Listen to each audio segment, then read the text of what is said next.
Some viewers may find this disturbing. Viewer discretion is advised. Hi my loves, it's Destin Troyce and you're watching Troyce TV. So for today's video, I really wanted to get on here and address the situation regarding Jason Lee versus Nicki Minaj's fans, the BARBZ. Now, as I do that, I'm going to be enjoying my Southern style mac and cheese. I haven't seen it yet, I just ordered it. And I'm going to give you guys a nice swift breakdown about what's going on and why people are dragging Jason Lee. Ooh, this childish ass mac and cheese. Tomatoes and onions and shit. Cheesy broccoli. So if you guys didn't hear, Jason Lee is getting dragged on Twitter right now because if you guys didn't know, a lot of his tweets have resurfaced of him saying a lot of very anti-black things. And for those of you guys who don't know who Jason Lee is a podcast media personality who's known for his infamous blog, Hollywood Unlocked. His blog, Hollywood Unlocked, covers some of the most exclusive receipts with celebs. He interviews some of the most elite celebrities in Hollywood. And he's also known for being a recurring cast member on Wild 'N Out. And he's also known for that infamous moment where he threw a drink in Hazel E's face. I've never been home. When have you seen me on a... Yes, Dr. Nicki's house. You're mad because you've never escalated to a media takeout or a high-end blog that people... Eat that, bitch. Are you serious right now? I don't care, bad blood or not. What type of man throws a drink in a woman's face?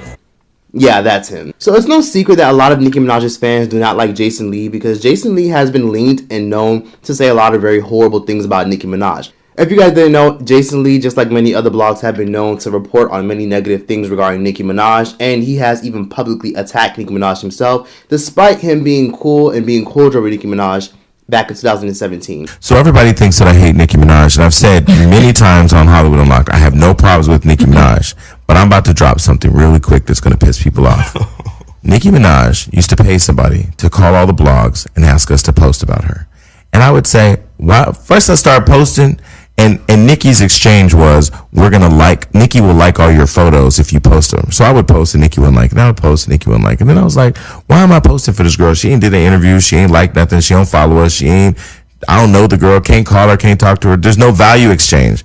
So once I realized, okay, Nicki Minaj needs Hollywood Unlocked like Hollywood Unlocked needs Nicki Minaj. So I'm going to stop posting this girl. So I told people, I don't know how much she's paying you, but unless she's paying me, I ain't posting shit. Which I believe because Nicki Minaj has been known to speak to a lot of blogs and ask blogs to post only positive shit about her. Then in 2018, Nicki Minaj went on her highly syndicated radio show to tell everyone that Jason Lee is a lying cocksucker who literally makes stuff up on his blogs just to fuel the hate train. And then Jason made the horrible mistake of going on his blog to report on the fact that Nicki Minaj supports molestation after she called him out for being a lying, cock-sucking blogger. He claims that Nicki Minaj supports molestation because she supported her brother and paid for his court fees. So ever since then, he hasn't kept his foot off Nicki Minaj, and he quickly sided and kicked it with Cardi because of the incident that happened in the Harper's Bazaar. And in 2018, he then went on to say that Nicki Minaj is complacent and just as bad as her brother because she's silent in the midst of pedophilia. And the fact that she won't publicly condemn her brother shows that apparently, according to Jason, that she's completely for rape, molestation, and pedophilia against minors. And ever since then, Jason has been harassed by the BARBZ, approached by the BARBZ, and he has even on several occasions had his number leaked due to the BARBZ dragging him. Gosh, gag. You Jason Lee? Yeah. Oh my gosh, gag. Gagging. Ooh, you catching the train? You catching the train? Ooh. The girls got the nerve to come for Nicki and they catching the train. Yikes. Yikes. Ooh. Ooh. Yikes, Miss Thing. Gagging. So since 2018, ever since the situation between Cardi and Nicki, Jason Lee has taken every chance he got to throw shots at Nicki or ignore anything involving Nicki. Yeah. Drip, drip. Came through dripping. Drip, drip. Who's on that song? Migos. Yeah, Migos. Guess who's on there first? Offset. It was Nicki? Future. Oh.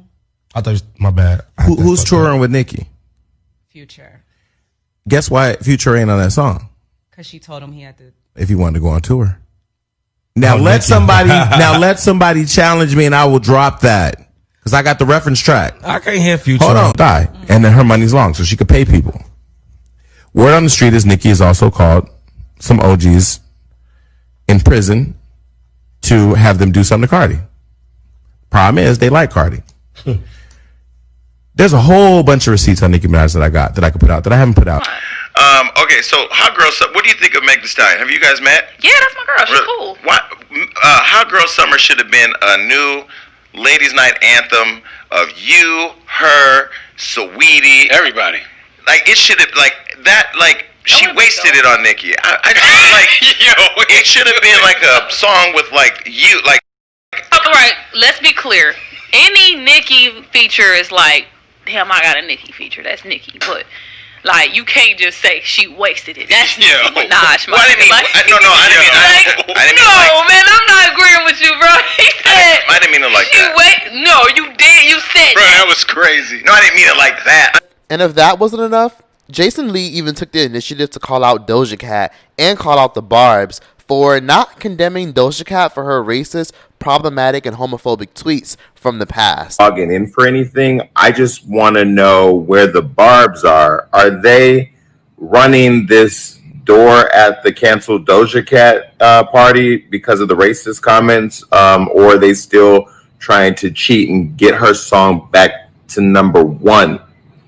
I'm not trying to be controversial. I'm just trying to understand what's happening because my inbox just exploded with all these things that I'm seeing about Doja Kitty.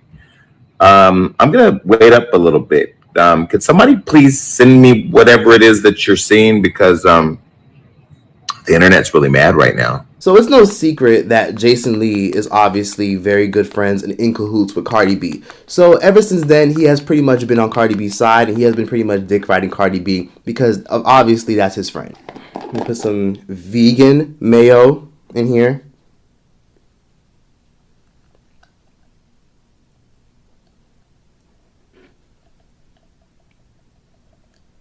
So a lot of people are calling Jason out for being a colorist on Twitter, more specifically because a lot of tweets have emerged of him saying some pretty problematic anti-black shit.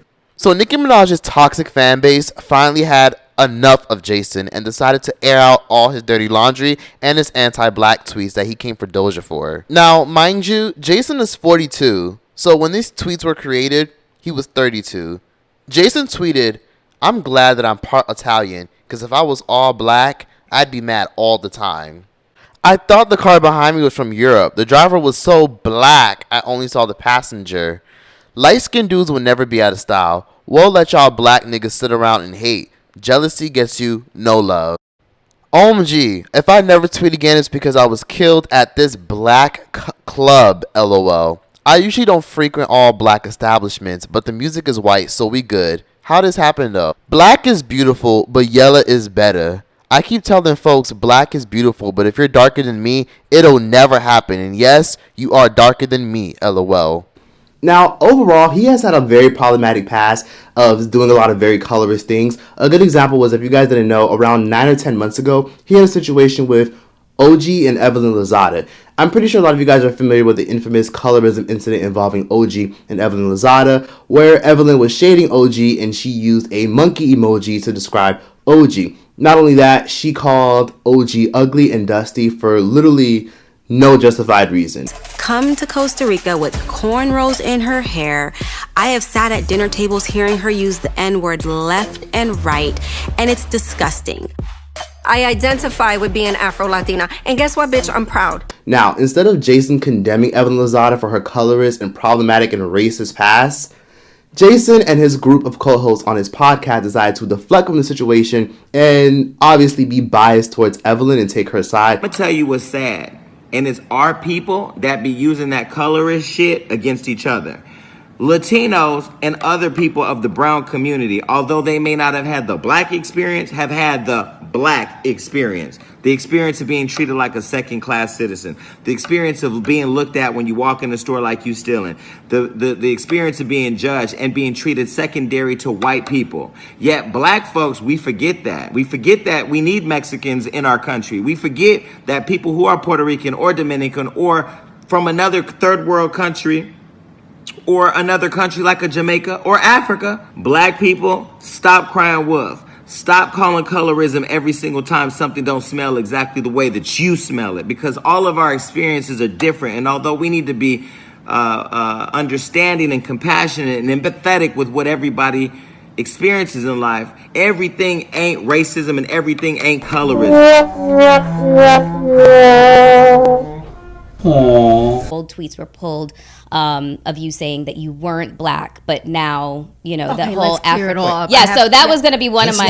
That was going to be one of my questions. Is it seems like it's a very recent thing that you are identifying as Afro-Latina, and most people would say it's because of this. You're trying to diffuse the situation. Which one do you want to touch on? Wait, but this first? is what I was saying, and I really want you to take your time to explain it. Like, let's slow Let's it down. There's a few things going on. Let's slow it down because I know the answer to one of those things. Slow it down because I know the answer to one of those things. Let's slow it down because I know the answer to one of those things. And quickly took Evelyn Lasagna's side because apparently, according to Jason, Evelyn is 4% African, so that makes her Afro-Latina. So ever since then, everybody has pretty much looked at Jason sideways. Fast forward to now, last week, a lot of people resurfaced and found a lot of old tweets from Jason from 2010, 2011, 2012, and 2013 of him saying some very problematic anti-black things about how he doesn't like hanging around black people. And for those of you guys who didn't know, Jason is biracial, because that should give you a lot more clarity on the story. Those tweets were problematic as fuck, and I understand why people are dragging his ass completely, and he deserves to get dragged. But let me just start off by saying that when it comes to old tweets, I am a firm believer in people can change. People can 100% change. But at the same time, Jason has had a somewhat of a problematic past recently because he did do an interview a couple months ago with the famous Atlanta radio host Kendra G, and when he did address the situation regarding OG and Evelyn, he did say that he doesn't find OG attractive because she had a hard face. Listen, wait. My point is, I don't think she's attractive. Now, that's not because she's African. It's just because I don't think she's attractive. So my question is, I get that. Okay, so but you got to explain to me what's not attractive, because when I see OG, I see a person that has a bigger feature, big lips, a higher cheekbone, things that this country people pay for that aren't African. So you got to explain to me why she's ugly, because there's young black girls that may look like OG and may see that, say, oh, this is what ugly is. She's not a friend of mine. I don't work for her. She's not paying me. It's just I don't think that. I think that she has a hard face, but that isn't because she's African, and that is not because she's black. I'm asking sincerely from the explanation of what makes her ugly. Like, that's what I'm asking. And I gave you an answer. Whether you didn't give me one. What was the I know answer? I did. I gave. Wait, you're not listening. I am listening. What was Wait, the you answer? represent the women online who refuse to listen. No, I'm asking you a question. You're not answering the question, You represent Jason. people. I clearly asked you several times. You represent the Instagram. Several different times. I'm trying to answer. You don't want to hear. Okay, no. And then when his interview went viral of him calling OG ugly and saying that she had a hard face, he was then given an opportunity to address it, and this is what he had to say about the interviewer and OG.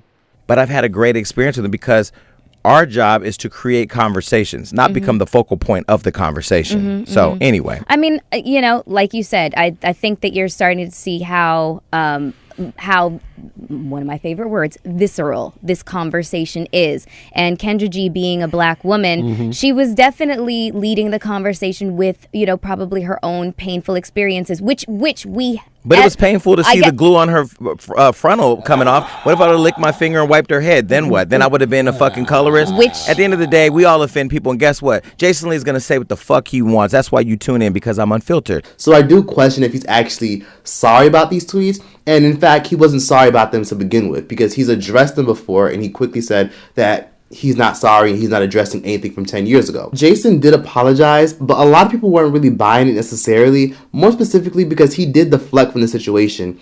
I never thought of myself as a colorist. I never thought of myself as somebody who added to the colorism problem by saying I'm attracted to, because I do feel like we all have the right to be attracted to what we want, what some of our issues are or whatever. But yeah, I think there were a lot of bad jokes or kind of stupid things that I said that were kind of lumped together. And either way, like I'm going to own it, because in reading them at face value, they just sound stupid as fuck. We just live in an ultra sensitive world right now where, those were, to answer your point, those were bad jokes. Those weren't like me riding around trying to stay away from black people, spraying my black people repellent.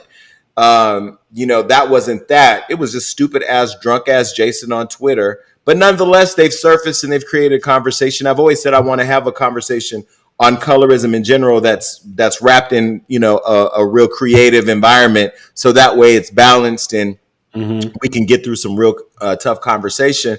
But I didn't want to run from it, didn't want to dodge from it. I know you saw it, my whole team saw it, and they just kept coming and coming and coming. And I'm like, damn, they really went and found these tweets. But nonetheless, I apologize to anybody that was affected by them. And I'm not one to apologize, just so you know, unless I really feel like it was necessary. But where was the sympathetic energy that he has for himself? Where was it for Doja Cat when her past resurfaced of her homophobic tweets? Logging in for anything. I just want to know where the BARBZ are. Are they running this door at the canceled Doja Cat party because of the racist comments, or are they still trying to cheat and get her song back to #1? The internet's really mad right now.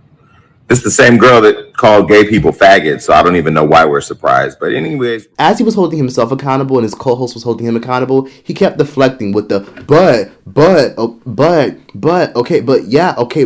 it's just like, pay attention to people who apologize but always throw in but. It's like, bitch, you're not talking to my butt, you're talking to me. And I hate when people try to do that whole but and then apologize, because that's not an apology. An apology is taking full ownership with no buts, ands, or ifs. You said what you said. Now admit to what you did and take accountability for your actions. So people had every right to drag him for it, and I don't know if he's actually sorry about these particular tweets going viral. In fact, I completely see that he only apologized for his team. Because one thing that Jason did in his podcast interview when he was addressing why he said a lot of these tweets, he did bring up the fact that this was the old him and how he was an alcoholic back then. And then he also brought up how his team saw the tweets. And mind you, Jason recently signed a multi-million-dollar deal with iHeartRadio. So I guess that should give you some type of context for why he felt he needed to apologize. But here's the real reason why a lot of people believe that Jason Lee's only apologizing now.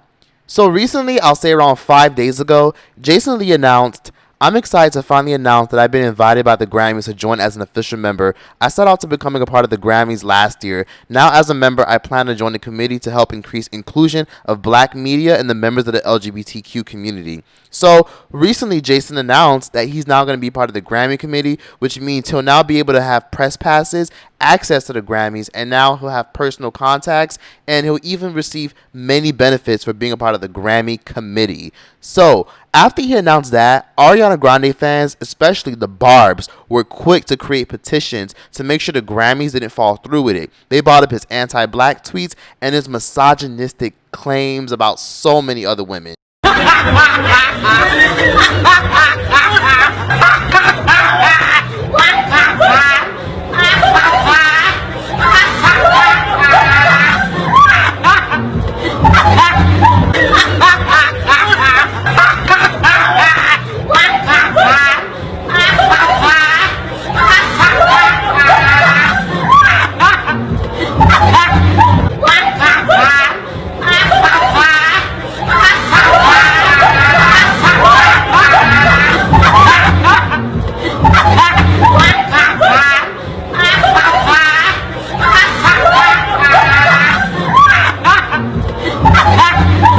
You chose to be friends with Nicki Minaj, and clearly you pick losers.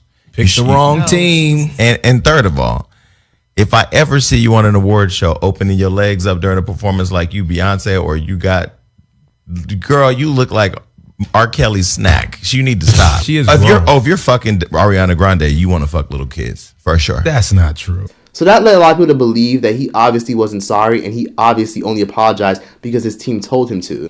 Not only that, Jason also a couple weeks ago dragged Megan Thee Stallion, because if you guys didn't know, before Megan Thee Stallion dropped her song Savage and before her EP Sugar came out, he dragged Megan because Megan actually verbally promised him that she would actually stop by his platform and do a press run. And anyone knows that whenever you drop an EP or an album or a single, you normally have to go on different platforms to promote it. Now, she went on The Breakfast Club, she went on Hot 97, she went on Sway in the Morning, she went on several different platforms except for Jason's platform. And Jason proceeded to drag Megan Thee Stallion, call her out her name, and tell her that she was and say that she was a coon on his podcast, and his highly syndicated podcast at that. And the reason that Jason dragged Megan is because Megan didn't follow through with her promise with doing an interview with him. And he assumes that she backed out of the interview because she was getting too big-headed, because she had just blew up. And he felt like she didn't do the interview because it was motivated by the simple fact of Nicki Minaj does not like him. your shit.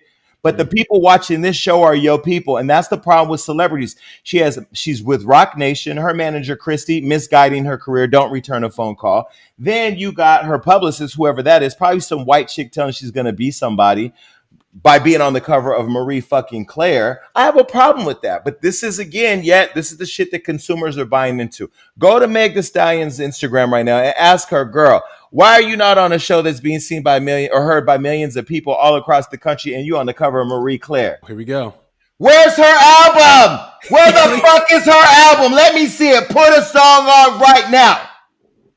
What? He's saying you don't have the new album. I didn't know it was. I didn't know it was out. Marie Claire ain't selling no motherfucking songs. That's the problem. You motherfuckers got it wrong. You need somebody to do your PR. Come to Hollywood Unlocked. I know I sound like Suge Knight. Let me help you with your shit. Let me call Marc Jacobs or Christian Louboutin. That's fashion. She posts for Fashion Nova. Get the fuck out of here. Megan, come on this show. We represent the culture. We love you. You can sit next to me. Don't worry about Jason. Come sit next to me, all right? I wouldn't give a fuck if she sat on a pony and fucking blew bubbles on her way to fucking Coachella. All I'm saying is that would actually look really cute. Marie Claire, and I don't hate Meg Thee Stallion. I wish her all the success. We know she getting fucked already from her last deal, so she already got something to talk about, and she did her run with everybody but us. And look, it's cool. Meg, I hope you hear this. Come on the show. We want to hear from you. You hear how Jason feels. You know, you got to support your own. You know, we do it for the culture. Come through. These coons don't support their own. That's not what they do. All they want is for white people and white media to suck their dicks. And you know what the sad part is?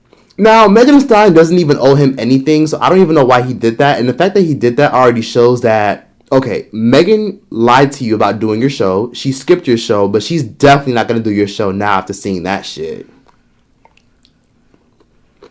Now, throughout all this resurfacing, a lot of people have also brought up the fact that he may be a misogynist, which I guess I understand, because in the gay community, in the LGBT community, in the trans community, there is a lot of misogyny against women. And I've seen it firsthand, and sometimes I've been like, okay, that's a little problematic, a little misogynistic. And sometimes people forget that even though a woman is a trans woman or a man is a gay man, sometimes they forget that, you know, sometimes people are still going to be misogynistic regardless of their sexual orientation or the oppression that they deal with being in the LGBT plus community. So Jason is trying to give himself a pass because he's a black man and because, well, not necessarily a black man, but a biracial man. And he's also trying to give himself a pass because he's a comical, joking person. And my issue isn't with the tweets. My issue isn't with the fact that they've gone viral. I believe people can change, but it's the fact that I believe in accountability and I believe keeping that same energy. Jason was quick to hold Kevin Hart accountable because if you guys didn't know, Kevin Hart released several tweets back in 2012 of him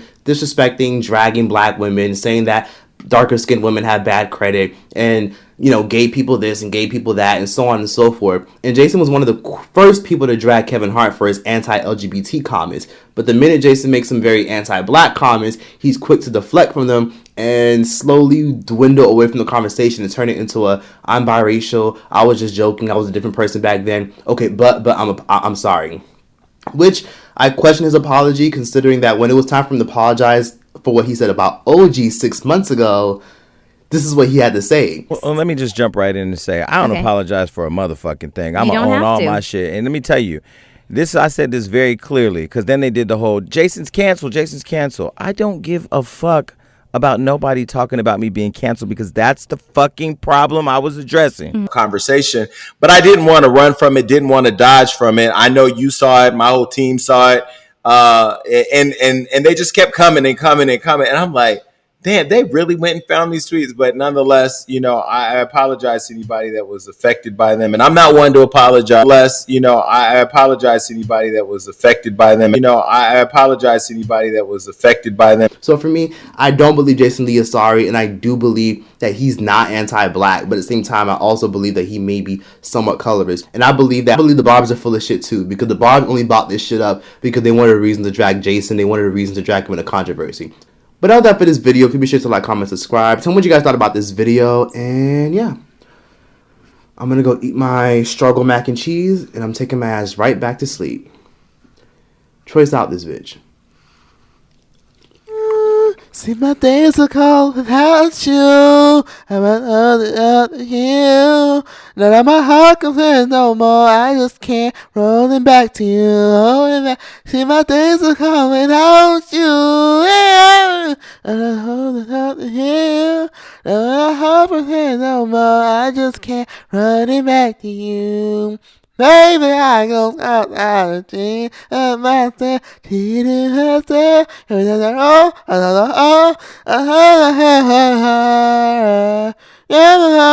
love you, I just can't hide.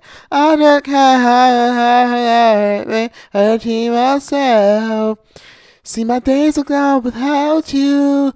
I'm other than you. And my heart can say no more. I just can't run it back to you.